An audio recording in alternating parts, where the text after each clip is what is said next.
ओम ज्ञानतिमिरान्धस्य ज्ञानाञ्जन शलाकया चक्षुरुन्मीलितं येन तस्मै श्रीगुरवे नमः। ओम नमो भगवते वासुदेवाय। राजुवाच वधूनेह महाभाग ज्योतिव नरकन्नर नानुग्रो जातने जायन्मे बख्खातु महर्षि। भागवते सुखदेव गोस्वामी परम भक्तप्रवर महाराज परीक्षित के उद्देश्य करे विश्ववासी किसी अमृत कथा बोलছেন যে হে মহাভাগ, হে মহারাজ, আমি এখন আপনার কাছে সেই উপায়ের কথা শুনতে চাই। অর্থাৎ সুখদেব গোস্বামীকে যখন একের পর এক তত্ত্ব কথা বলছেন, এবার রাজা পরীক্ষিত বলছেন, মহারাজ অনেক কথাই তো শুনলাম আপনার কাছ থেকে, এবার আমি শুনতে চাই। কি শুনতে চাই? যার অনুষ্ঠান করলে মানুষের নানাবিধ দুঃখ সহ যাতনাপূর্ণ নরকে না যেতে হয়, আপনি অনুগ্রহ করে আমাকে সেই উপদেশ দান করুন। যেই সংসারে আমরা কত কষ্ট পাই, কত দুঃখ পাই, সবাই তো আমরা শান্তি চাই। হরিনাম সংকীর্তন হচ্ছে, বিশ্ব শান্তি করবে। বিশ্ব শান্তি হবে তো আমার ব্যক্তি শান্তি হবে, পরিবার শান্তি হবে, সমাজ শান্তি হবে, দেশ শান্তি হবে, তবেই তো বিশ্ব শান্তি হবে। তাই যেন আজ আমরা দুঃখ, কত কষ্ট পাই, কত দুঃখ পাই, কিন্তু কেউ তো আমরা চাই না এই সংসারে মানব জীবন নিয়ে আসছি আমরা দুঃখ কষ্ট চাই না। আবার পরপারে গেলে সেখানে গিয়ে নরক যন্ত্রণা ভোগ করতাম, সেটাও আমরা চাই না। আমরা স্বর্গ সুখ চাই। তাই এবার পরীক্ষিত মহারাজ বলছেন যে কি অনুষ্ঠান করলে বা কোন কর্ম করলে ইহকালে সুখ শান্তি থাকে, আবার পরকালেও কোনো নরক যন্ত্রণা সহ্য করতে হয় না, অর্থাৎ তোমার চরণ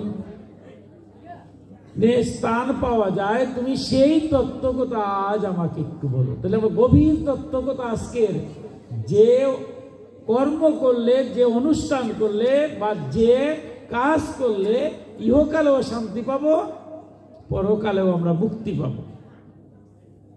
এবার সুখদেব গোস্বামী বলছেন, মানুষ মন, বাক্য, শরীরের দ্বারা পাপাচরণ করে, সে যদি ইহলোকের সেই সব পাপাচরণের যথাবিধি প্রায়শ্চিত্ত না করে, তবে মৃত্যুর পরে সেই সব ভয়ানক যন্ত্রণাপূর্ণ নরকে, যেসব নরকের বর্ণনা আমি আগে অর্থাৎ পঞ্চম স্কন্ধের শেষ ভাগে তোমাকে বলেছি, তাকে নিশ্চয়ই যেতে হবে। বলছে সুখদেব গোস্বামী বলছেন, কেউ যদি পাপ কর্ম করে তাকে কোনো জন্মে, শুধু এই জন্মে না, আমরা 84 লক্ষ জুড়ি পরিভ্রমণ করছি, যে জন্মেই যদি কোনো পাপ কার্য করে থাকি, সেই পাপ কার্য তিনটা দ্বারা হয়, মানুষ মন, বাক্য এবং শরীরের দ্বারা। তবে 84 লক্ষ জুনির মধ্যে 80 লক্ষ হচ্ছে ভোগ জুনি, সেখান থেকে মুক্তির কোনো সম্ভাবনা নাই। এই দুর্লভ মানব জন্ম পাওয়ার পরে মানুষ মন, বাক্য এবং শরীরের দ্বারা যে পাপ কার্য করে, এই পাপ কার্যের প্রায়শ্চিত্ত যদি ইহকালে না করে, অর্থাৎ তার যদি মোচন না হয়, তাহলে এই পাপের কারণেই কোনো এক মানব জন্মে 4 লক্ষ বার মানব হয়, সমস্ত দুঃখ কষ্ট সহ্য করতেই হয়। তাইলে প্রথমে আমার জানতে হবে, তাইলে আমরা আবার বলছে মন, বাক্য এবং শরীরের দ্বারা পাপ হয়। এই পাপ যদি স্খলন না হয়, ভগবান কৃপা করে যদি পাপ থেকে মুক্তি দেন না, তাইলে ইহকালে অশান্তি, আর পরকালে বলছে, আমি পঞ্চম স্কন্ধের শেষ ভাগে বলছি, সেই নরক যন্ত্রণা, মৃত্যুর পরেও শান্তি পাবে না, তারপরে সে নরক যন্ত্রণাই হবে। তাহলে এই যে আমরা পাপ করছি, পাপটা কি তিনটা দ্বারা। প্রথমে হচ্ছে মানুষ যে আমরা পাপ করছি বড় ভয়ঙ্কর, পুণ্যকর্ম করতে না পারলেও পাপ কার্য করা যাবে না, ভয়ঙ্কর। এই পাপটা হয় তিনটার দ্বারা, মন, বাক্য এবং শরীর। মন দ্বারা কিভাবে হয়? মনের মধ্যে 6টা রিপু আছে, কাম, ক্রোধ, লোভ, মোহ, মদ এবং মাৎসর্য। এই ষড়রিপুর দ্বারা প্রতিনিয়তই আমার ভগবান আমার দেহের মধ্যে বসে আছেন, আপনার দেহের মধ্যে বসে আছেন। উপনিষদের সেই মধুর কথা, এই বৃক্ষটা হচ্ছে কি? এই দেহটা হচ্ছে বৃক্ষস্বরূপ। ভোগ করছে দেহ, আর অন্তর্যামী বসে সব পর্যবেক্ষণ করছেন। এই যে আমার মধ্যে কাম, শুধু কাম আর কাম, কামনার শেষ নাই। কিন্তু এই দুর্লভ যে মানব জন্ম পেলাম, এই জন্ম পেয়ে মানুষের মঙ্গলের জন্য কি করলাম? এই যে আপনারা দ্বারে দ্বারে ভিক্ষা করে জগতের কল্যাণের জন্য একটু কাজ করলেন, আমার দ্বারা কি কিছু হলো? তাই কামনাটা যেন থাকে। আমার ভক্তরা যদি জগতের কল্যাণের জন্য, মানুষের মঙ্গলের জন্য কাজ করে যায়, তাহলে আমার দ্বারা কি হলো? আমি যদি সেই একটুকু কাজ করতে না পারি এবং সেই মানুষের কল্যাণের জন্য কাজ না করে যদি অকল্যাণের জন্য আমার কাজ করে থাকি, তাহলেই তো আমার পাপ সঞ্চার হবে। তাই কামকে সংবরণ করতে হবে। ক্রোধ, জ্ঞানহীন যে রাগ, সেটা হচ্ছে ক্রোধ। আমরা সংসারে আছি, ক্রোধ রাগ হতে পারে, কিন্তু জ্ঞানহীন রাগ যেন হয় না। এমনভাবে রাগ করি না যাতে জ্ঞানহীন এই জগতে যত রোমহর্ষ ঘটনা ঘটেছে সব ক্রোধের দ্বারা। তাই যখনই ক্রোধ হয়, ভক্তরা হরির নাম স্মরণ করে, নাম স্মরণ করা মাত্রই তার ক্রোধটা চলে যায়। কিন্তু সেটা যদি না হয়, আমার মতো অধম যদি ক্রোধের বশবর্তী হইয়া কোনো কর্ম করে ফেলি, কুকর্ম, তার ফল অবশ্যই আমার ভোগ করতে হয়। কাম, ক্রোধ, লোভ, এই সংসারে যত অন্যায় হয় সব লোভের দ্বারা। এই সংসারে ধর্ম কি কম করা হয়? আপনার মতো ভক্ত না, আমার মতো অধম বলছি। কত পূজা পার্বণ যজ্ঞ অনুষ্ঠান করি, সবার সাথে তো যুক্ত আছি, তাহলে এত দুর্নীতি কে করে? এত পাপাচার কে করে? এই যে অন্যায়, অবিচার, অত্যাচার কে সাথে জড়িত? আমি সব কর্ম করছি, আবার পাপ কার্য যুক্ত হচ্ছি। কারণ একটাই, সেটা হচ্ছে লোভের বশবর্তী। তাই লোভকে সংবরণ করতে হবে। এই সংসারে ন্যায়ভাবে যতটুকু পারি ভোগ করবো, অন্যায় ভাব নিয়ে করবো না। কারণ এই সংসার ক্ষণিকের, যে কোনো মুহূর্তে প্রাণবায়ু চলে যাবে। ভগবান প্রাণ রূপে যে আসেন, বায়ু রূপে, দেহ থেকে চলে গেলেই তো শেষ। কিন্তু এটা না বুঝে আমরা লোভের বশবর্তী হইয়া যখন কর্মে প্রবৃত্ত হই, তখনই আমরা পাপ সঞ্চার করতে থাকি এবং পাপের ফল ভোগ করতে হয়। মোহগ্রস্ত, মোহ মানে বুঝেও বুঝি না। এই সংসারে আমরা আসছি, কিভাবে আসলাম? পিতৃ ঔরসে মাতৃগর্ভে। পিতৃ ঔরসে মাতৃগর্ভে যদি আমার এই দেহপিণ্ডটা তৈরি না হতো, তাইলে অনাদিরাদি গোবিন্দ এসেও আমার এই দেহের মধ্যে প্রবেশ করতে পারতেন না। পারতেন?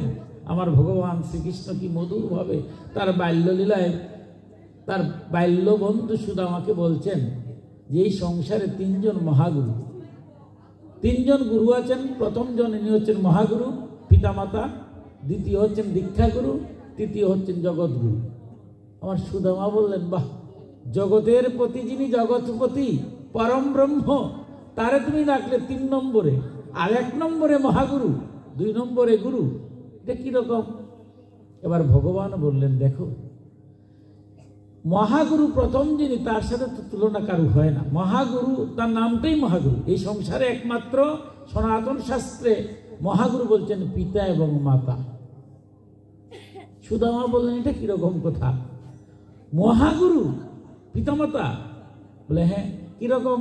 দেখো, কর্মের বন্ধনে যখন 84 লক্ষ জুনি পরিভ্রমণ করি, তখন এই আত্মাটা আকাশস্থ নিরালম্ব বায়ুভূত নিরাশ্রয়ে ঘুরতে থাকে। কোথায় যাবে? তখন কোন ভক্ত পিতার ঔরসে ভক্ত মাতার গর্ভে যাওয়ার জন্য সে চিন্তা করে, চেষ্টা করে। সেই অনুসারে পিতৃ ঔরসে মাতৃগর্ভে সেই পরমাত্মার অংশটাই জীবাত্মা প্রবেশ করার চেষ্টা করে।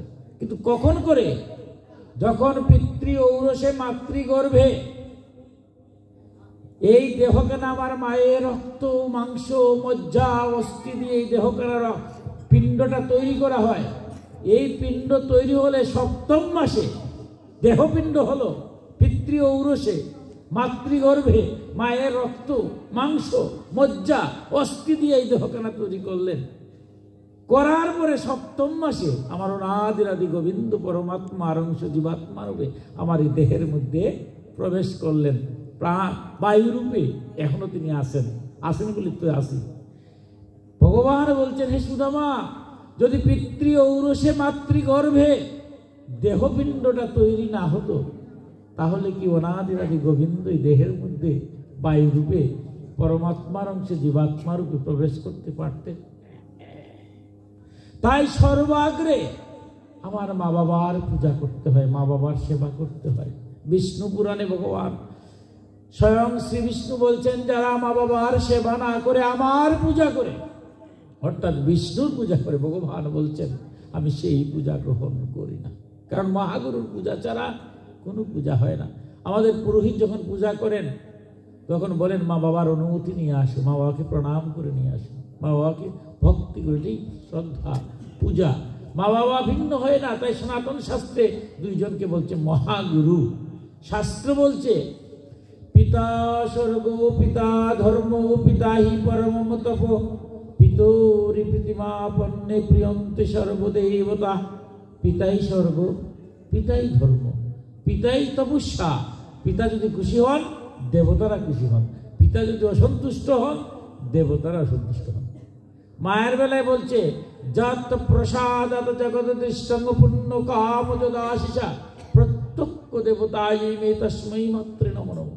আমার মা, প্রত্যেক মা তার সন্তানের কাছে খুশির দেবতার সমান, প্রত্যক্ষ দেবতা।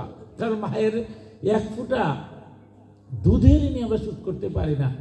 আর কি প্রসব যন্ত্রণা সহ্য করেছেন 10 মাস। তার গর্ভে যারা আমরা ছিলাম, একমাত্র মা ভিন্ন এই সংসারে আর কেউ মাতৃ যন্ত্রণা কেউ সহ্য করতে পারে না। একমাত্র মাই জানে যে যন্ত্রণা মুখে বলা যায় কিন্তু এটা প্রকাশ করা যায় না। তাই বলছেন যত প্রসাদা, যার প্রসাদে যার অনুগ্রহে এই জগৎ দেখলাম, না যদি জগৎ দেখতে পারতাম না। এই বিশ্ব ব্রহ্মাণ্ডে গোবিন্দের পূজা করব, যদি আমার মায়ের রক্ত মাংস দিয়া তৈরি না করতেন, প্রসব যন্ত্রণা সহ্য না করতেন, তাহলে কি জগৎ দেখতে পারতাম? তাই সনাতন ধর্ম বলছে যত প্রসাদার, যার প্রসাদে জগৎ দেখলাম তিনি প্রত্যক্ষ দেবতা। সেই দেবতাকে আমরা প্রণাম করি। কিন্তু দুর্ভাগ্য আমরা আজ মোহগ্রস্ত। আবারও বলছি কোনো ভক্ত হয় আমার মতো অধম আজ লেখায় পড়ায় অনেক বাড়ছে। আজকে লেখাপড়ার অনেক যুগ, আমরা অনেক শিক্ষিত হয়েছি, এটা অস্বীকার করলে তো হবে না। ঘরে ঘরে আজ BA পাস MA পাস PhDও নিচ্ছে অনেকে, অনেক বড় চাকরি করছি। আমার স্ত্রীও অনেক বড়। আমার পরিবারে আমার জায়গা হয়, আমার স্ত্রীর জায়গা হয়। শুধু জায়গা হয় না, 2টা ব্যক্তি যারা জন্ম দিল আমার, ছলে বলে কলে কৌশলে আমি তাদেরকে দূরে সরে রাখি। একবার ভাবছি না, হায় রে আমিও তো একদিন বৃদ্ধ হব, আমার ছেলে মেয়ে আমার সাথে কি ব্যবহার করবে। তাই এই যে মুখ বলছি, মুখগ্রস্ত, বুঝেও বুঝি না। এই মা বাবার সেবা, যারা মা বাবা নাই তারা প্রতিদিন জল তুলসী দেন। কারণ মা বাবা না থাকলে মা বাবার জল তুলসী না দিয়ে গোবিন্দের পূজা হয় না। আমরা যে অন্নপ্রাশন করি, ঘর সঞ্চার করি, বৈদিক কর্ম করতে গেলে শ্রাদ্ধ অর্থাৎ আধ্যাত্মিক শ্রাদ্ধ ছাড়া কিচ্ছু হয় না। কারণ কি, পিতৃপুরুষের উদ্দেশ্যে জল দিতে হবে আগে।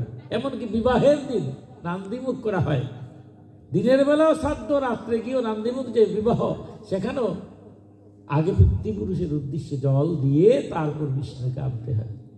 আর যারা ঘরে মা বাবা আছেন এদের মতো ভাগ্যমান আর কি আছে। একটু যদি মা বাবার সেবা করেন, গোবিন্দ বলছেন আমি তাতেই খুশি হয়ে যাই। তাই বলছেন এরা মহাগুরু। আর মহাগুরু এদের সাথে তুলনা হয় না। এরপর আসছেন গুরু। অজ্ঞানতি মিরাম দুষ্য জ্ঞানাঞ্জন শলাকয়া, যিনি অজ্ঞান অন্ধকার আচ্ছন্ন দূরীভূত করে জ্ঞানের আলো পুস্ফুটিত করেন। বিশ্ব ব্রহ্মাণ্ড অখণ্ডমণ্ডলাকারং, বিশ্ব ব্রহ্মাণ্ড যিনি পরিব্যস্ত আছেন, সেই পরম ব্রহ্মের পথ যিনি দেখান, তিনি হচ্ছেন গুরুদেব। এই মহাগুরুকে সেবা আর দীক্ষা গুরুর মাধ্যমেই জগৎ গুরুকে প্রণাম করতে হয়, কারণ ওনাকে যাওয়া তো সহজ নাকি, ওনাকে পাওয়া তো কঠিন, তাই এর মাধ্যমে যেতে হয়। কিন্তু আমরা মোহগ্রস্ত, বুঝেও বুঝি না, তাই বলছে এই মোহর কারণে আমরা পাপ সঞ্চার হয়। এরপরে কি বলছে, মদ ও মাৎসর্য। মদটা কি? অহংকার। আমি জন্মেছি বড় করে, তাতে কি হলো? আমি জন্ম হোক যথাতথা, কর্ম হোক ভালো, যেই বোঝে সেই বড়, অভক্তহীন চারো, কৃষ্ণ ভজনে নাহি জাতি কুলাদি বিচার। যে কৃষ্ণ ভজন করবে সবাই তাকে প্রণাম করবে। তাই জন্মের অহংকার, অর্থের অহংকার, বৃত্তের অহংকার। আজকে অর্থবৃত্ত আমার আছে, হরিশ্চন্দ্র রাজাও তো ছিলেন, ভিক্ষাও করেছেন। আজ আমি অনেক কোটিপতি, কিন্তু আমার জীবনেই শেষ নাই, এই জীবনে হয়তো আমি ভিক্ষা করে খেতে পারি। তাই কখনো অহংকার করব না। কাউকে অর্থের অহংকার, ধনের অহংকার, মানের অহংকার। এই সংসারে মান কি? এই মুহূর্তে যদি মারা যায় দেহটা কি হবে? পূর্ববর্তী যাদের হয়েছে তাদের বসা আমারও হবে। আমারও দেহটা কিছুক্ষণ কান্নাকাটির পরে কি করবেন? অগ্নিতে প্রজ্বলন করে দিবেন। কিসের অহংকার? তাই কোনো অহংকার করা যাবে না। সমস্ত অহংকার, জ্ঞান, এটাও আরো বিপদ। জ্ঞানের অহংকার হয়। ভাগবতে ব্রহ্মা এত বড় জ্ঞানী, তারও অহংকার হয়েছিল, চিহ্ন বিচ্ছিন্ন করেছেন। জ্ঞানী সংসারে জ্ঞান, প্রকৃত যে জ্ঞানী সে কখনো অহংকার করে না। এই সংসারে আমি কতটুকু জানি, 2-4টি লাইন জেনেই যদি বলি আমি সব জানি আর কেউ জানে না, এর চেয়ে অধম আর কেউ নাই। এই সংসারে জানার শেষ নাই। তাই প্রকৃত জ্ঞানী সে ফলন্ত বৃক্ষের শাখার মতো, ফলের ভারে মাথা নুয়ে যায়। কিন্তু আমার মতো অজ্ঞানী যদি হয় তাহলে শুকনো ডালের মতো হয়, মাথা নুয়াবে না, প্রয়োজনে ভেঙ্গে যাবে। তাই অহংকার ত্যাগ করতে হবে। ভগবান বলছেন অহংকারের ভক্ত যদি হয়, যে প্রকৃত ভক্ত সে অহংকার করবে না, নিজেরে কখনো বুঝাবে, বুঝতেই দিবে না সে ভক্ত। কারণ মহাপ্রভু বলছেন তৃণাদপি শুনিতেন তরুণী বাস না অমানিনা মানতেন কীর্তেয় না সুধাহরি। যারা কীর্তন করে, যারা ভক্ত, তারা তৃণের মতো হীন, গাছকে উড়ে গেলে যেমন বলে না, তারা এরকম বৃক্ষের মতো সহ্যশালী। আর নিজের সম্মান চিন্তা করে না, বলে আমার কিসের সম্মান, যা কিছু আছে ভগবান দিচ্ছে বলে নিজের সম্মান নাই, কিন্তু অপরকে কৃষ্ণ জ্ঞানে সম্মান দেয়, সেই হলো প্রকৃত ভক্ত। কিন্তু এটা না বুঝে যখন আমরা মদে অহংকারে মত্ত হই, তার ফল প্রায়শ্চিত্ত, ইহ জীবনে কষ্ট, পরকালেও কষ্ট করতে হয়। মাৎসর্য, পরশ্রীকাতরতা, পরের ভালো ভালো লাগে না। আমি আবারও বলছি, কোনো ভক্তের কথা নয়, কারণ এগুলো ভাগবত বিশ্লেষণ করেছে। যারা অভক্ত, যারা দুরাচার, তাদের কথা। মাৎসর্য, এই যে ভালো কাজ করছেন, ভালো কাজ করলেই দেবেন বাধা আসবে। আমার ভাগবতের কথা, বাধা না আসলে তো বুঝবেনই না যে বাধা নাই। শত বাধার উপরে, যে বলছিলাম প্রথমে, হরিনাম যজ্ঞ অনুষ্ঠান, এটা সাধারণ কথা নয়, বললে হবে না যদি অনাদিরাদি গোবিন্দের কৃপা না হয়। কৃপা হয়েছে বলেই আপনারা জন্মে জন্মান্তরের পুণ্য বান বলেই হরিনাম যজ্ঞ অনুষ্ঠান কলিকালে করা সম্ভব হয়েছে। তাহলে বারবার শুধু বাধা আসবে। তাই পরশ্রীকাতরতা, কাউকে ভালো কাজে যেন বাধা হয়ে দাঁড়ায় না। ভালো কাজ আমি করতে না পারি, যে করে তাকে যেন আমি সহযোগিতা করি, কিন্তু এটা না করে ভালো কাজের বাধা, পরনিন্দা, পরচর্চায় ব্যস্ত, নিজের নিন্দা করি না। এই সমস্ত কারণে মন যখন খারাপ হয়, এর ফলশ্রুতিতে কোনো কর্মের কারণে ইহকালে অশান্তি হয়, পরকালে নরক যন্ত্রণা ভোগ করতে হয়। আর কি বলছে, মন, বাক্য। বাক্য এমন এক জিনিস, শব্দ ব্রহ্ম, এই যে কথাগুলো হচ্ছে ব্রহ্ম। তাই ভগবান 2টি চোখ দিয়েছেন, 2টি কান দিয়েছেন, 2টি হাত, 2টি পা দিয়েছেন, মুখ দিয়েছেন একটা। অর্থাৎ একটা শব্দ প্রয়োগ করতে বহু চিন্তা করতে হবে। আমার শব্দর দ্বারা যদি কেউ কোনো আঘাতপ্রাপ্ত হয় আর তার মনে যদি কষ্ট হয়, সেই কষ্টের ফল আমার ভোগ করতেই হবে। আমি যত বড় অহংকারী হই, যত বড় শক্তিশালী হই, আমি কাউকে আঘাত করলাম, কিন্তু তার ভিতরে কি ভগবান নাই? সে হয়তো আমাকে কিছুই করতে পারবে না, এটা ঠিক, কিন্তু তার ভিতরে ভগবান যে কাঁদছে, সে কাদার ফলটা আমার লাগবে। তাই অন্ততপক্ষে কোনো অবস্থায় কাউকে বাক্যের দ্বারা কারো মনোকষ্টে যেন আমি দেই না। আর বলছে শরীর, এই দেহ, এই দেহটা আজ আছে কাল নাই। দেহের বড়াই না করে, দেহের বড়াই না করে এই জগতের কল্যাণের জন্য যেন দেহটাই হাত দিয়েছেন। গোবিন্দ এই মুহূর্তে যদি প্যারালাইজড হয়, হাত 2টা অচল হয়ে যাবে। বলতে পারবেন যে আপনারা প্যারালাইজড হবে না? আমার চোখের সামনে তো হচ্ছে। তাই গোবিন্দ সব দিচ্ছেন, আমি সব কাজ করতে পারি। আপনারা ভক্ত দ্বারে দ্বারে গিয়ে ভিক্ষা আনছেন এই হাত দিয়া, কত কাজ করছেন, গোবিন্দের পূজা করছেন, পত্রম পুষ্পম ফলম তুষম, একটু জল একটু ফল প্রতিদিন সকালবেলা দিচ্ছেন, কিন্তু আমার মতো অধম সেই সময় আমার আর হয় না। পা দিয়ে গিয়ে একটু ভগবানের গোবিন্দের এই যে ঠান্ডার মধ্যে আপনারা গোবিন্দ দর্শন করতে আসছেন, জগন্নাথ দর্শন করতে আসছেন, ভাগবতীর কথা শুনতে আসছেন, কিন্তু আমি একটু যাব মন্দিরে, কারণ ভাগবতে বলছে যারা আমাকে দেখতে আসে, ভগবানকে দেখতে আসে, ভগবান বলছেন আমার বাক্য যারা শুনে, আমার কীর্তনে যে লীলা কীর্তন যারা শুনে, আমি তাদের হৃদয়ে অবস্থান করি। আর আমি যার হৃদয়ে অবস্থান করি তার কি আরো শান্ত হতে পারে?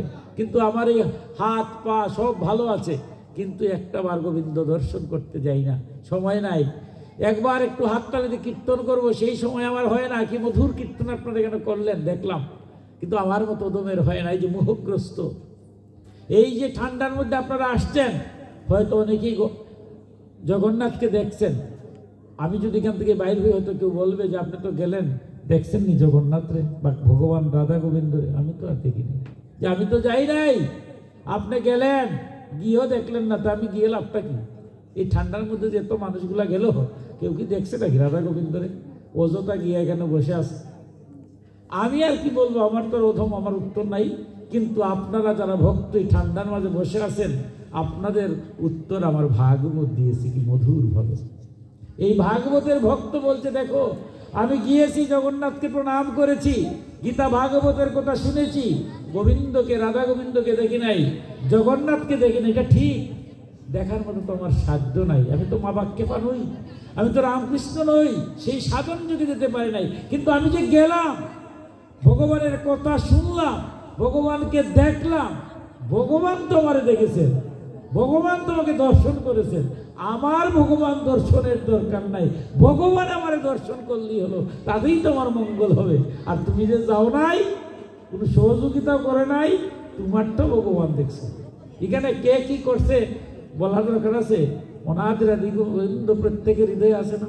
ভক্তরা সেই বিশ্বাস করে গোবিন্দ সব দেখছে, আর গোবিন্দ দেখলেই তো হলো। আমি সেই মার্গে যেতে পারলাম না, দেখলাম না, গোবিন্দ যদি দেখে, আমার মন প্রাণ জগতের কল্যাণের জন্য দিয়েছি, তাই নিতে হয়। তাই কি বলছেন, এই দেহের উপর মায়া না করে জগতের কল্যাণের জন্য কাজ করো। কিন্তু সেটা যদি কাজ না করো, তাহলে কি হবে? তোমার অশান্তির দাবান হলে তুমি করতে থাকবে। এবার বলছেন, সেই জন্য এই জন্মে মৃত্যুর পূর্বে শরীর অপটু হওয়ার আগেই সতর্ক ও সংযত চিত্তে পাপের গুরুত্ব লঘুত্ব বিবেচনা করে অবিলম্বে পাপের নিষ্কৃতি নিমিত্তে প্রায়শ্চিত্ত করা উচিত। যেমন রোগের গুরুত্ব লঘুত্ব বিবেচনা করে মর্মজ্ঞ চিকিৎসক রোগের চিকিৎসা করে থাকেন। এবার সুখদেব গোস্বামী বলছেন, শরীরে যদি রোগ হয়, ডাক্তারের কাছে গেলে কি বলে? রোগ নির্ণয় হয়েছে, এবার ঔষধ খাও, তুমি সুস্থ হয়ে যাও। তাই জন্ম জন্মান্তরের যে পাপ হয়েছে, সেটা স্খলনের জন্য তুমি ইহজন্মে প্রায়শ্চিত্ত করতে হবে। বিভিন্ন কর্তব্য, কর্ম, পূজা, পার্বণ, যজ্ঞ, এগুলোর মধ্য দিয়ে তোমার পাপ স্খলনটা হতে হবে। যদি পাপ স্খলন হয়ে যায়, গোবিন্দের কৃপা হয়ে যায়, তবে ইহকালে মুক্তি হওয়া সম্ভব। কিন্তু এবার পরীক্ষিত মহারাজ বড় কঠিন প্রশ্ন করেছেন আজ আমাদের হয়ে। কারণ আমরা পাপ স্খলনের জন্য কি করি দেখুন। পরীক্ষিত মহারাজ কি বলছেন? পূজ্যবর, পাপাচরণ করলে ইহকালে শাসনকর্তা সমাজ প্রভৃতির দ্বারা প্রত্যক্ষ শাস্তি, পরকালে শাস্ত্রোক্ত নরকাদির ভোগ করতে হয়।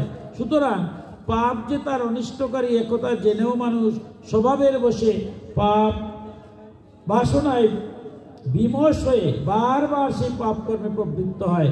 সেক্ষেত্রে তার পক্ষে পাপের প্রায়শ্চিত্ত অনুষ্ঠান কি করে সম্ভব? মানুষ কখনো কখনো প্রায়শ্চিত্তের দ্বারা পাপের নিবৃত্ত করে, আবার সেই মানুষই সেই পাপ কর্ম করে। সুতরাং আমার তো বিশ্বাস যে হাতি যেমন স্নান করার পরে আবার তখনই ধুলি বালি মাকে, সেই রকম মানুষের সেই সব প্রায়শ্চিত্তাদি অনুষ্ঠানও হস্তির স্নানের মতোই নিষ্ফল। খুব কঠিন কথা বলছেন। এবার পরীক্ষিত মহারাজ বলছেন, মহারাজ আপনি বলছেন পাপের প্রায়শ্চিত্ত করার জন্য বিভিন্ন বিধিবিধান আছে, এগুলো করব, বা বিভিন্ন অনুষ্ঠান আদি করব, ভালো কথা। কিন্তু যারা ইহকালে পাপ কার্য করে তারা ইহকালে শাস্তি পায়। বর্তমান আইন অনুসারে তো যেহেতু খারাপ কাজ করে মাঝে মাঝে শাস্তি পায়। আবার পরকালে আমি মানুষের অমঙ্গল করছি, মিথ্যা কথা বলছি, মোহগ্রস্ত হচ্ছি, মা বাবার সেবা করছি না, জগতের কল্যাণ করছি না, অকল্যাণে যুক্ত হচ্ছি, তার জন্য পরকালে নরকাদি ভোগ করতে হবে, এই কথা আমরা জানি।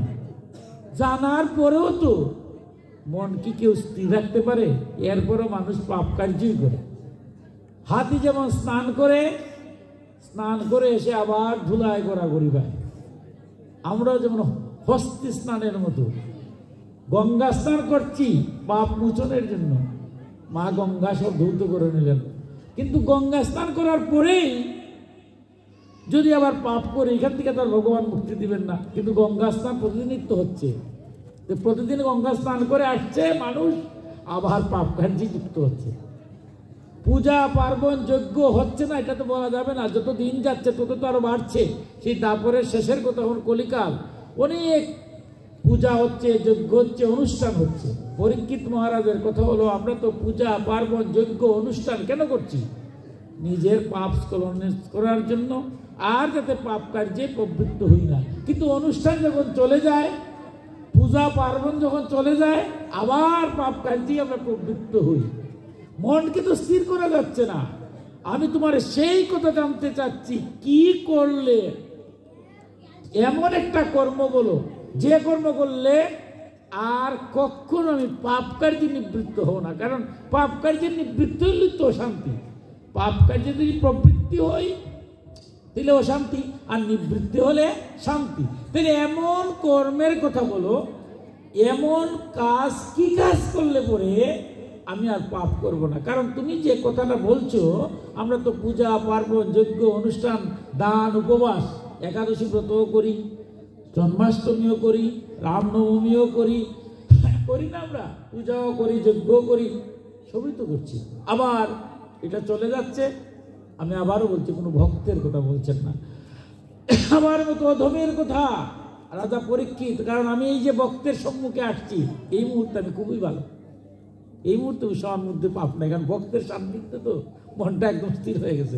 এখান থেকে যখনই আমি চলে যাব ভক্তের চরণ ধুলা নিয়ে, এরপরে আমার মাথার মধ্যে শুধু দুষ্টামি শুরু হয়, বড় কঠিন। আমার সনাতন ধর্মে মালা দিয়েছেন, কেন দিয়েছেন? আমরা যে মতে বিশ্বাস, ওই 5টা মত সনাতন ধর্মে, বৈষ্ণব মত, শাক্ত মত, শৈব মত, কানপত্য মত, সৌর মত, যে মতেরই হোক, আপনি বেলের মালাই দেন, তুলসীর মালাই দেন, আর রুদ্রাক্ষ মালাই দেন। আমরা মালা দিচ্ছি কেন? সমস্ত কিছু ঘটে এই মাথার দ্বারা। এই যে আপনারা ভালো কার্য করছেন, আপনারা মাথায় আসছে বলে ভালো কাজ করছে। আজকে যুব সমাজ ধ্বংসের পথে যাচ্ছে, কারণ মাথার মধ্যে ভালো কাজ তারা আসছে না। কেন বিপদগামী হচ্ছে? আজকে ছেলে মেয়েরা খুব কষ্ট লাগে, দুঃখ লাগে। আমার খুব ভালো লাগছে, আজকে অনেক যুবকরা এখানে বসে আছে, অত্যন্ত ভালো লাগে। কারণ তাদের কিন্তু, তারা ভবিষ্যৎ প্রজন্ম যদি ভালো হয় তবেই তো এই পূজা অর্থ না। তবে এই যে ভবিষ্যৎ প্রজন্ম, একটা ছেলে লেখাপড়া করলো, মেয়ে লেখাপড়া করলো, এরপরে মা বাবাকে তাক করে বিপদে চলে যায়, এর জন্য তাকে দোষী না করে দোষ দিতে হবে আমাকে। কারণ আমার মতো অধম অভিভাবক সমাজের আমরা তাকে সেইভাবে তৈরি করতে পারি নাই। যুব সমাজ বা তরুণ সমাজ হচ্ছে এঁঠেল মাটির মতো, তাকে যদি মূর্তির মতো তৈরি করতে পারে দেবতুল্য তারা হবে। বিবেকানন্দ কি দেবতার মতো হয় নাই? মহাপুরুষ যারা আসছেন তারা তো যুবক ছিলেন, তাদেরকে সেই পরিবেশ দিয়ে তুলতে হবে। তাই সেই পরিবেশ দিয়ে তুলতে পারি আমরা, তারাও একটা দেবতুল্য হবে। তাই বলছেন যে এবার তুমি আমাকে সব কথাই বলছি, তুমি এমন একটা কথা বলো যে কথায়, যে কর্মের দ্বারা আমার আর পাপ কার্যে প্রবৃত্ত হই না। এবার বলছেন, দেখো হে পরীক্ষিত, যে মানুষ সুপত্য সেবন করে রূপ তাকে ছুতে পারে না, সেই রকমই হে মহারাজ, যে মানুষ নিয়মাদি নিয়ম পালন করে সে ক্রমে ক্রমে পাপ বাসনা থেকে মুক্ত হয়ে কল্যাণপ্রদ তত্ত্ব লাভ সমর্থ হয়। দেখুন, সুখদেব গোস্বামী আসল কথা এখনো বলছেন না, ধীরে ধীরে অমৃত কথা কি অত সহজে বলা যায়? পরীক্ষিত এই কথা বলার পরে বলছেন, দেখো যারা সুপুত্র খায়, পথ্য মানে কি ভালো খাবার যারা খায়, আমরা জানি আমার দেহের মধ্যে কী কী খাবার খেলে ভালো, সেই খাবার যারা নিয়ম মতো খায়, সুষম আহার খায়, তাদের কি কোনো রোগ হয়?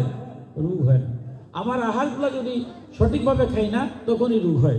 তাই বলছেন আমাদের শাস্ত্রের যে নিয়মগুলা, এই যে আমরা 12 মাসে 13 পূজা করি, পূজা পার্বণ যজ্ঞ করি, নিয়মাদি করি, এগুলা যদি একাদশী ব্রত করি, বিভিন্ন পূজা পার্বণ করি, প্রতিদিন ভগবানকে জল তুলসী দেই, এগুলা নিয়মাদি, এগুলা করতে করতে কি হয়, ধীরে ধীরে ক্রমে ক্রমে নিজের মনের পাপ বাসনা চলে যায়।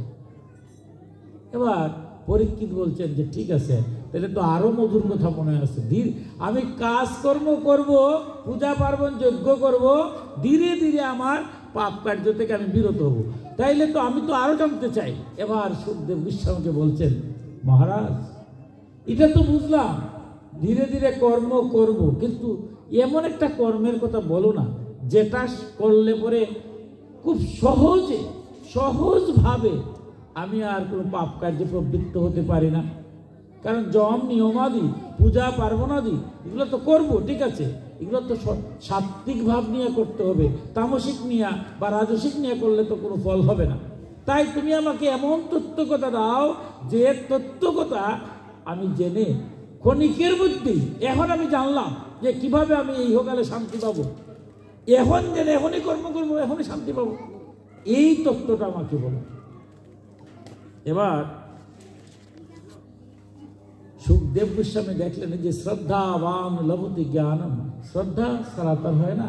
পরীক্ষিত মহারাজ এবার যেভাবে ধরেছেন সুখদেব গোস্বামীকে, সুখদেব গোস্বামী বলছেন যে হায় রে, এটা আমার গভীর তত্ত্বকথা আজ বলতে হবে।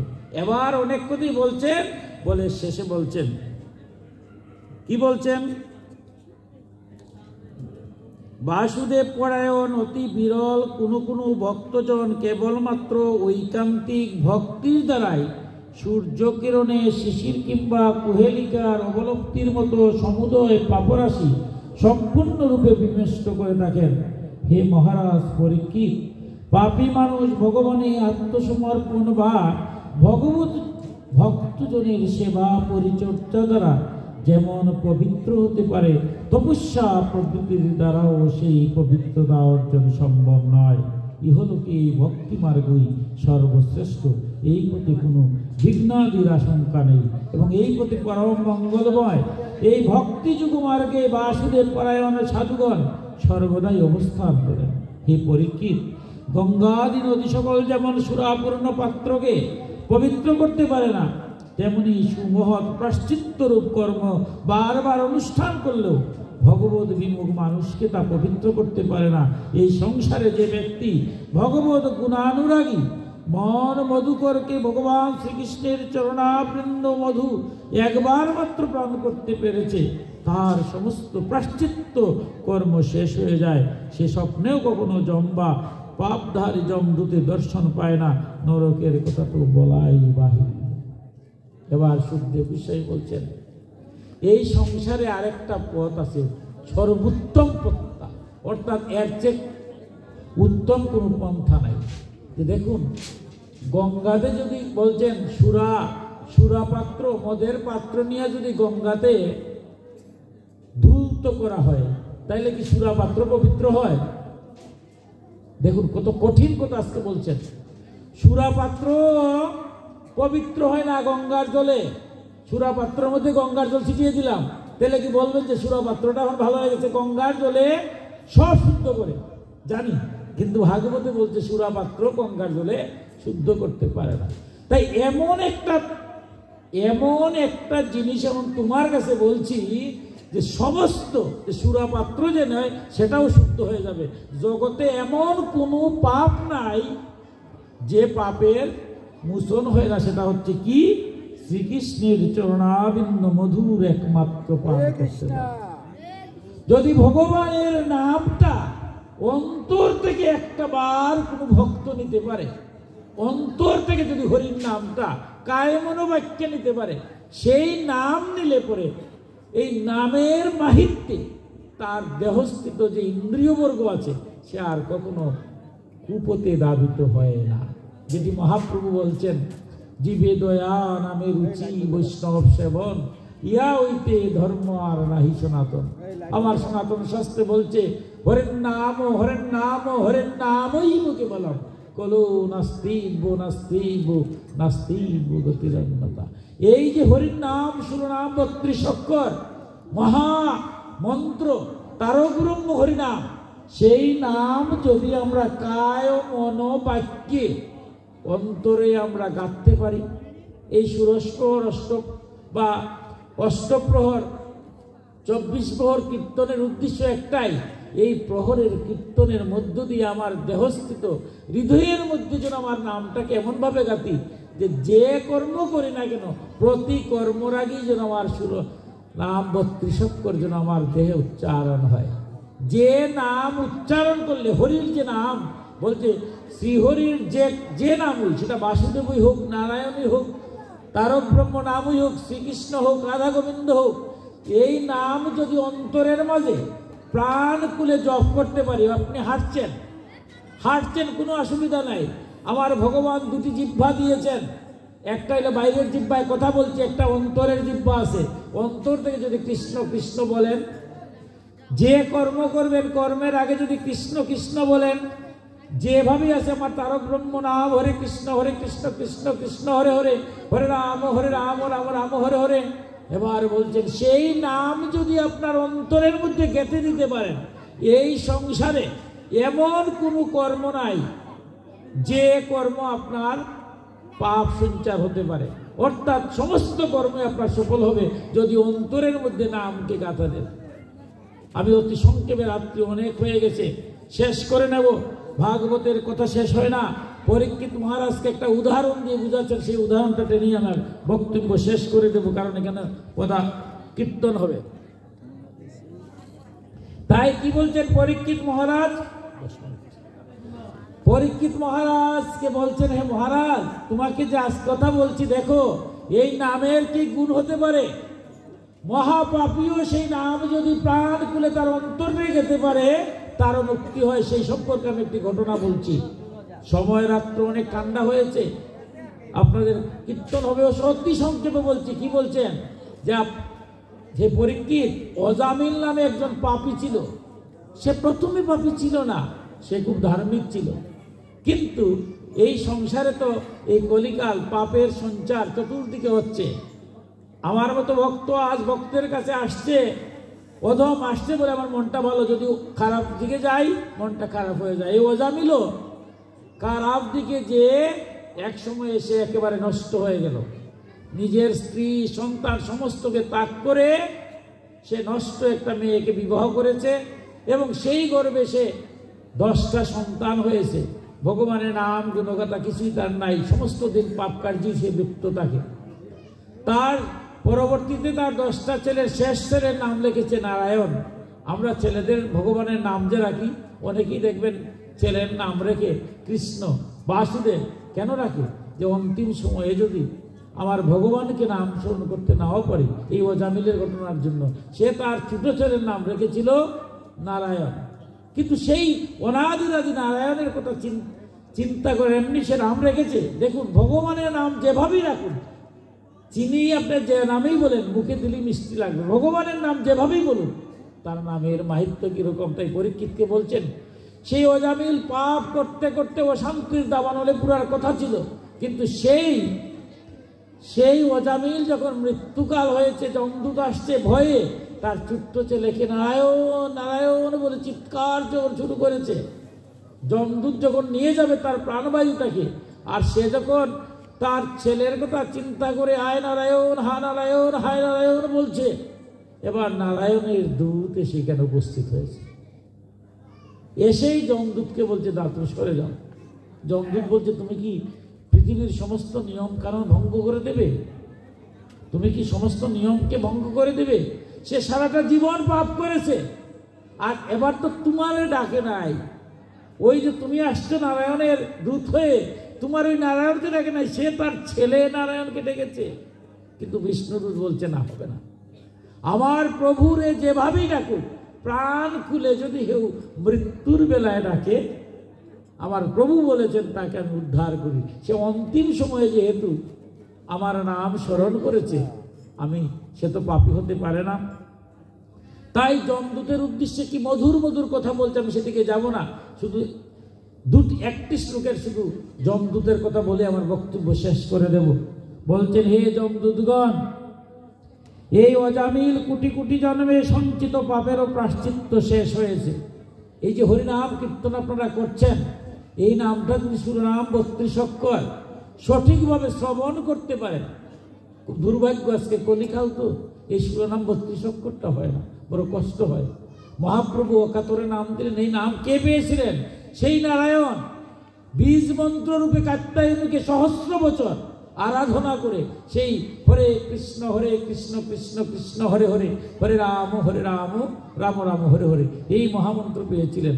নারদ মুনি সেই মন্ত্রটা পেয়ে মনের শান্তিতে তিনি হরিনাম কীর্তন করেছিলেন।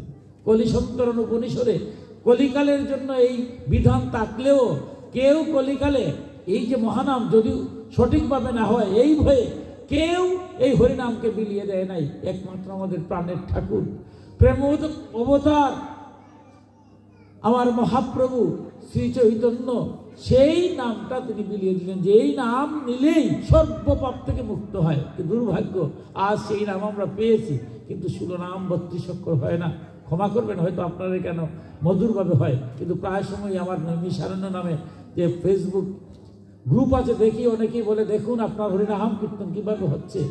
যে মহাপ্রভু নিজে কীর্তন করেছেন, হারমোনিয়াম যিনি বাজান তিনি মহাপ্রভুর প্রতিনিধি, দুইটা কুল বাজছে নিত্যানন্দ আর গদাধর প্রতিনিধি।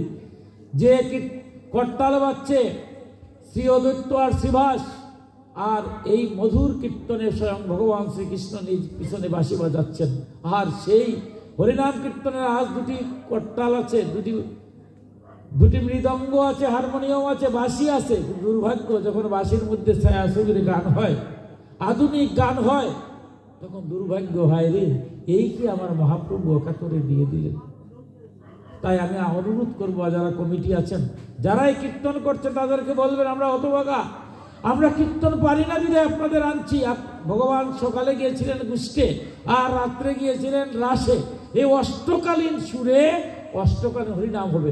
যদি এই সুর নাও পারেন, আধ্যাত্মিক সুরের তো অভাব নাই সনাতন ধর্মে। ধর্মীয় সঙ্গীতের সুরে এই শিরোনাম 32 অক্ষরটা শুনেন। এই নাম শুনলেই আমার ভাগবত বলছে সর্বপাপ ক্ষয় হয়।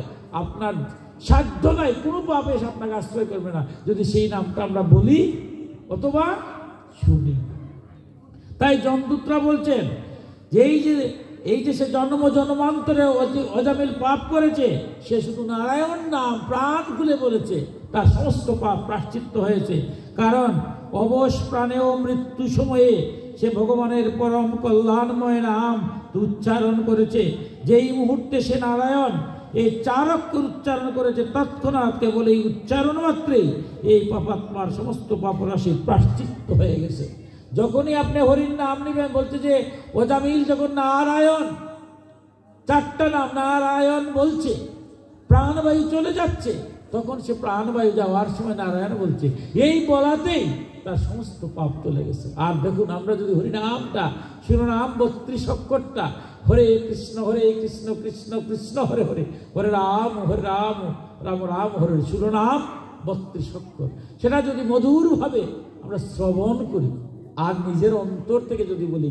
কীর্তন কেন হচ্ছে? উচ্চেশ্বরে ভাগবতে বলছে যারা আসতে পারে না তারাও যেন শুনে। আমি আসতে পারলাম না, শুনছি, শুনে শুনে যেন আমার অন্তর প্রাণে যেন কৃষ্ণ নাম মধুর নামটা নেই। এত মধুর, এই নাম নিলেই আপনার মনে শান্তি আসবে, কখনো অশান্তি আসে না। তাই বলছেন চুর মদ্যপ মিত্রদ্রোহী ব্রহ্ম হত্যাকারী গুরুপত্নীগামী এইরকম পাতকীদের স্বর্গগামী স্ত্রীহন্তা রাজঘাতী পিতৃহন্তাকারী গুবৎকারী এইসব পাতকী বা অন্য কারো যত রকম পাতকী আছে, সমস্ত পাতকীরই বিষ্ণু নাম উচ্চারণে সর্বোৎকৃষ্ট প্রায়শ্চিত্ত। আমরা যত ধরনের প্রায়শ্চিত্ত করি, যত ধরনের পূজা পার্বণ যজ্ঞ করি, যত পাপই করি, সমস্ত পাপ থেকে মুক্তির একমাত্র উপায় হলো বিষ্ণুর নাম উচ্চারণ করা। এই বিষ্ণুর নামটাই হচ্ছে তারক ব্রহ্ম হরিনাম। যে নামে আপনি বলেন আমরা আরাধ্য দেবতা রাধা গোবিন্দই হন, যাই হন, সেই নামটা যদি আপনি মধুর ভাব নিয়ে অন্তরের অন্তঃস্থল থেকে আপনি জপ করেন, কীর্তন করেন। এই যে আমার তরুণ ছেলেরা, যুবক ছেলে মেয়েরা আজ বিপদে যাচ্ছে। প্রতিদিন যদি অনাদি গোবিন্দকে একটু জল তুলসী সকালবেলা দেওয়ার অভ্যাস করি, সন্ধ্যাবেলা যদি হরিনাম কীর্তনের ব্যবস্থা করি, প্রতিদিন যে হরির নাম নিবে, তার দ্বারা কি বিপদগামী হতে পারে? কখনো হতে পারে না। কারণ ভগবান নাম উচ্চারণে মানুষের বুদ্ধি ভগবানের গুণ লীলা স্বরূপে নিবদ্ধ হয় এবং স্বয়ং ভগবানেরও তার প্রতি আত্মীয় বুদ্ধি হয়ে থাকে। এবার কি বলছেন যে যখনই ভগবানের নাম অন্তরের মধ্যে উচ্চারণ হয়, তখন এই ভগবানের নাম উচ্চারণের সাথে সাথে নিজের মনের মধ্যে যে কাবিলতা আছে, মনের মধ্যে যে অসুর আমার বাস করছে, কাম ক্রোধ লোভ মোহ মদ মাৎসর্য, সেটা ধীরে ধীরে লোপ প্রাপ্ত হয়। আমি প্রতিদিন দেখবেন যারা জপ করে, প্রতিদিন কৃষ্ণ নাম হরে কৃষ্ণ নাম জপ করছেন, এই জপের মাধ্যমে আপনি হাঁটছেন, হাঁটার মধ্যে জপ করতে পারেন। কারণ হরির নাম জপ করতে কোনো স্থান কাল পাত্র লাগে না। আমার ভাগবতে বলছেন যে কোনো সময় যে কোনো স্থানে যে কোনো সময় বিধান নাই, আপনার অন্তর থেকে ভগবানের নাম স্মরণ করবেন। ভগবানের নাম স্মরণ করতে করতে আপনার মনের মধ্যে যে কাবিলতা আছে, যে মনের মধ্যে যে দূষিত পদার্থ আছে, সমস্ত কিছু দূরীভূত হয়ে হরিনাম এর মধ্য দিয়ে আপনার ইহকালে শান্তি এবং পরকালে মুক্তি হয়। আমি দীর্ঘায়িত করব না, শুধু হরিনাম সম্পর্কে দুটি কথাই বলবো, তারপরে শেষ চলে যাব। আমাদের হরিনাম কীর্তন হচ্ছে, তারক ব্রহ্ম হরিনাম। তারক ব্রহ্ম কেন বলছে? তারক ব্রহ্ম তারণ করে। কি তারণ করে? জম জ্বালনা, আমার ভিতরের মধ্যে অশান্তি, টাকা আছে, অর্থ আছে, বৃত্ত আছে, সম্মান আছে, শান্তি নাই, অশান্তির দাবান হলে কিন্তু আমরা ঘুরছি। রাত্রে ঘুমালে আপনারা ভক্ত কত ঘুমান, আমার মতো অধম যারা টাকা আছে ঘুমের ট্যাবলেট খাইও ঘুম হয় না, কারণ জ্বালা। এই জ্বালাময় সংসারে নিবারণের একমাত্র যত জ্বালা আছে আমাদের আধ্যাত্মিক, আদি ভৌতিক, আদি দৈবিক, এই তিনটাকে কেউ জয় করতে পারে নাই। কেন আজ হরিনাম কীর্তন হচ্ছে? বিজ্ঞানের যুগে আমার মতো অধম বলতে পারে এই মাটির মধ্যে বসে থাকার কি লাভ, কিন্তু বিজ্ঞানও তিনটা জয় করতে পারে নাই। কোনটা? আধ্যাত্মিক, আদি ভৌতিক, আদি দৈবিক। আধ্যাত্মিক, হঠাৎ যদি আমার অসুখ হয়, এমন অসুখ হবে আমরা জানি যে অসুখের এখনো ঔষধ বার হয় নাই। আমার অর্থ আছে, বৃত্ত আছে, আমার মান মর্যাদা অনেক আছে, কিন্তু এমন অসুখ হলো টাকা দিয়ে ঔষধ কিনেও তো লাভ হবে না। আমি জানি আমার এমন অসুখ হয়েছে, শেষ। তাইলে সেখান থেকে বাঁচার একমাত্র উপায় হচ্ছে আমার ভগবানের নাম যদি আমি স্মরণ করি। আধ্যাত্মিক, আদি দৈবিক। এই মুহূর্তে হঠাৎ যদি ভূমিকম্প হয় তাহলে কি হবে? হঠাৎ ভূমিকম্প শুরু হলে অর্থ বৃত্ত আমার অনেক আছে, এই টাকা দিয়ে কি লাভ হবে? এই অর্থবৃত্ত দিয়ে ভূমিকম্প শুরু হলে রক্ষা হবে? কিচ্ছু হবে না। অনাদিরাদি গোবিন্দের নাম। আপনারা ভক্ত, প্রতিদিনই ভগবানের নাম নেন। আমার মতো অধম ভগবানের নাম নেওয়ার শুরু হয় না। আমার ছেলের বিবাহ হবে, 1000 মানুষ খাওয়াবো, সারাটা দিন ব্যস্ত আমি। হয়তো 12টার সময় ভগবান শ্রীকৃষ্ণ কৃপা করে এসে বলছে, রে বাবা তোমার ছেলের বিবাহ হবে, 1000 মানুষ খাওয়াবে। আমি তো বেশি কিছু বলছিলাম না, বলছিলাম একটু পত্রম পুষ্পম ফলম তুষম, প্রতিদিন আমাকে একটু তুলসী পাতা দিবে, একটু ফুল দিবে, একটু ফল দিবে। আজকে তোমার ছেলের বিবাহ, একটু জল তুলসী দিলে না। আমি বললাম, ভগবান তুমি কি বুঝো না? তোমার বিবেক নাই? আজকে জানো আমার বাড়ি কত বড় বড় মানুষ আসবে, কত টাকাওয়ালা আসবে, কত সম্মানী মানুষ আসবে। শুধু আমার বাড়ি বললে আসছে, আর কোন বাড়ি যাবে না। এদের খাওয়ানোর জন্য আমার 3 মাস ধরে ঘুম শেষ। 1000 মানুষকে খাওয়াবো, কত তরি তরকারি আয়োজন করেছি, তাদের চিন্তায় আমার শেষ। 2টার সময় খাওয়াইতে হবে তাদেরকে, আর তুমি এবার এসে তোমার বলছো তোমার আমি জল দিলাম না, তুলসী দিলাম না, একটু ফুল দিলাম না, একটু ভক্তি করলাম না। এই সময় কি আছে? তোমার বিবেক নাই?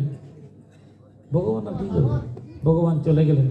দুপুরবেলা সমস্ত আয়োজন করেছি, বন্ধু বান্ধব আত্মীয় স্বজন কোটিপতি লাখপতি সবাই আসছেন, কারণ আমারও তো ব্যাংক ব্যালেন্স আছে, আমারও মিত্র অহংকার কম নাকি? দেখাবো, এবার খাওয়াবো। বিশাল আয়োজন নিয়ে আলি টেবিলে দিছি, আর শুরু হয়ে গেছে আদি দৈবিক ভূমিকম্প। যেমনে না ভূমিকম্প শুরু হলো, এবার আর কোনো বন্ধু বান্ধব আত্মীয় স্বজন কাউ ডাকছি না। এবার বুঝতে পারছি যে শেষ, আমার বন্ধু বান্ধব আত্মীয় স্বজন ক্ষমতা যা আছে সব শেষ, নিজের ব্যাংক ব্যালেন্স কিচ্ছু হবে না। এবার বলছে হা কৃষ্ণ হা কৃষ্ণ হা কৃষ্ণ, রক্ষা করো রক্ষা করো। এবার প্রাণ খুলে যখন হা কৃষ্ণ নয়ন জলে ডাকছি, কারণ ভূমিকম্প আসছে তো, অঝরে সুখের জল ঝরছে। আপনারা ভক্ত তো সবসময় ভগবানের জন্য জল ঝরান, আমার মতো অধম তার হয় না, কিন্তু ভূমিকম্প আসছে, মারা যাবো তো, এখন আর স্ত্রী পুত্র কন্যাকে রক্ষা করবো না, সব শেষ।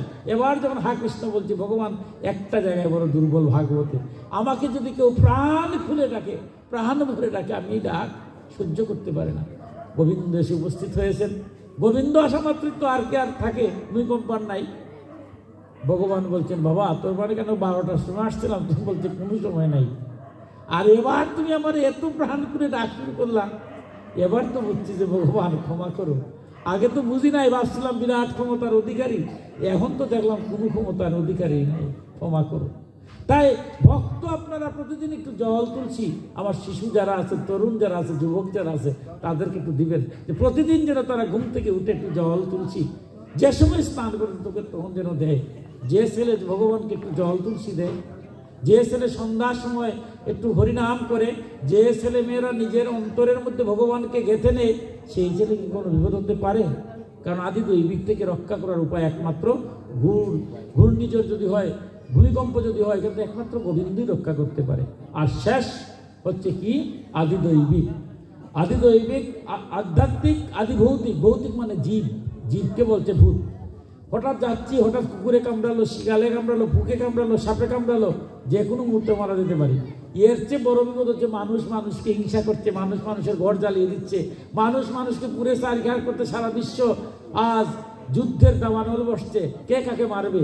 কই, এমন তো কোনো অস্ত্র নাই যে মানুষ মানুষকে আর মারবে না, মেরে ফেলবে, এটা যাবে। কিন্তু মানুষ যখন বুঝবে যে প্রত্যেকের মৃত্যু তো ভগবান আছেন, কাকে মারবি, কার ঘর জ্বালাবো, এর ভিতরে কি ভগবান আছেন না? তাই এই আদি ভৌতিক থেকে রক্ষা করতে গেলে আমার অনাদিরাদি গোবিন্দ ছাড়া হবে না। রাজঘাট চা বাগানের আমার মাতৃমণ্ডলী, সত্রী নারায়ণগণ, আপনারা বড় ভাগ্যবান। ভাগ্যবান বলেই আপনারা প্রতি বছরের ন্যায় এই ভাগবত কথার আয়োজন করেন, হরিনাম যজ্ঞের আয়োজন করেন। আমার মতো অধমিকানে আসতে পারি, এই নাম যজ্ঞে, মধুর নাম যজ্ঞ আপনারা শুনবেন, নিজের জীবনকে ধন্য করবেন, এবং প্রত্যেকেই যখন আপনাদের অন্তরের মধ্যে ভগবানের নাম, সেই নামটা এমনভাবে গাঁথবেন যাতে প্রতিদিন যেন সেই নামের উচ্চারণের মাধ্যমে আপনার মধ্যে যে পশুত্ব ভাব আছে সেটাকে দূরীভূত হয়ে মনুষ্যত্বের উদার হয়ে রাজঘাটের প্রত্যেকটা ভক্ত যেন সূর্যের মতো হয়, বিশ্ব ব্রহ্মাণ্ড যেন আলোকবর্তিকা ছড়িয়ে দেয়, এমন ভক্ত যেন হয়, সেই কামনা করে আমার বাগ্ভূতীয় কথা এখানে এই বিশ্রাম নিলাম। সর্বে ভবন্তু সুখিনঃ, সর্বে সন্তু নিরাময়া, সর্বে ভদ্রাণি পশ্যন্তু, মা কচিৎ দুঃখভাগ ভবেৎ। এই পৃথিবীর সকলেই সুখী হোক, সকলেই রোগমুক্ত হোক, কেউ যেন দুঃখ লাভ না করে, সকলেই শুভবোধ দর্শন করুক, সকলেই শান্তি লাভ করুক। ওম শান্তি, ওম শান্তি, ওম শান্তি। জয় জয় নিতাই গৌর সীতানাথ প্রেমানন্দে, হরি হরি বল। জয় জয় নিতাই গৌর সীতানাথ প্রেমানন্দে, হরি হরি বল। জয় জয় নিতাই গৌর সীতানাথ প্রেমানন্দে, হরি হরি বল। হরে কৃষ্ণ কৃষ্ণ কৃষ্ণ হরে হরে, হরে রাম রাম রাম হরে হরে, হরে কৃষ্ণ কৃষ্ণ কৃষ্ণ হরে হরে, হরে রাম রাম রাম হরে হরে, হরে কৃষ্ণ কৃষ্ণ কৃষ্ণ হরে হরে, হরে রাম রাম রাম হরে হরে।